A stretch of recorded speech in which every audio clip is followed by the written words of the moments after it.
Hello, my name is Bhargavi Kannan, and I'm an attorney with the law firm of Graham Adair. I'm here to talk to you about the H1B lottery process.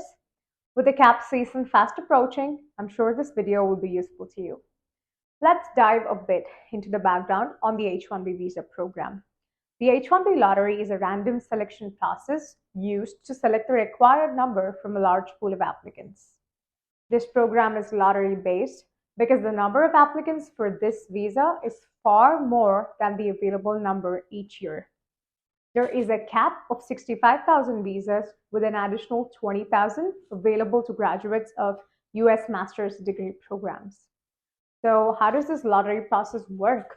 As mentioned, a random lottery is conducted to select applicants to fill the 58,200 spots available in the general lottery. Although there are technically 65,000 visa numbers available in the general pool, 6,800 of these are reserved for nationals of Singapore or Chile.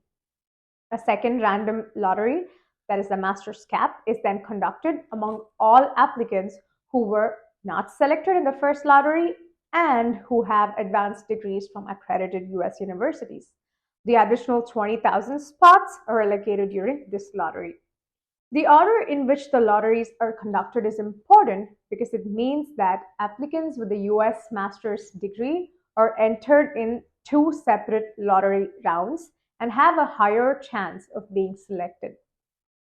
For the last 4 years, USCIS has administered the lottery through an online registration system that opens in March. As you might imagine, with a government database, the registration process is not very intuitive and requires several steps. Let's walk through the steps. First, an account must be set up and approved before employees can be added. Then, the information for each employee must be entered with all required fields completed properly. If the information is entered incorrectly, there is no notification. Rather, the employee's registration will not receive a lottery number.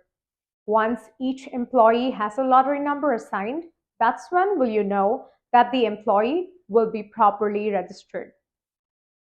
Employers are notified electronically by the end of March if the individual they seek to sponsor has been selected. Once the lottery is closed, an employer must wait a full year for a new registration period to open. So now the lottery has been conducted, what happens then? Once the lottery is run, the online status will change to selected for those who were selected. The status of those not selected will remain submitted. However, last year, USCIS ran a second lottery, so not being selected during the March or the April timeframe does not necessarily mean they won't be selected later in the year if USCIS runs a second round. Let's talk about duplicate filings.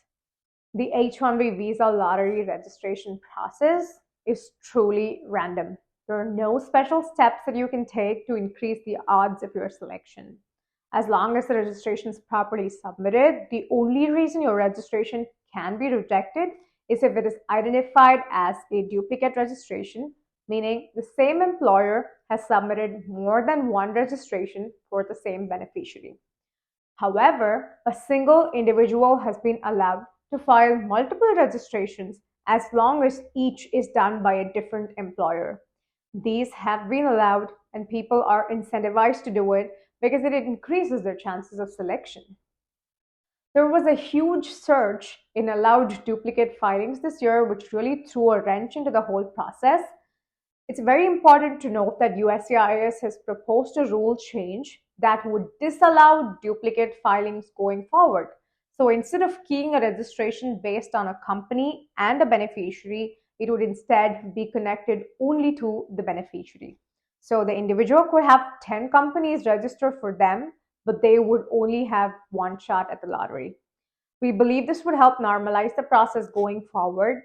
So stay tuned for more updates on this year's H1B lottery and if this proposed rule will go into effect. Thank you for watching.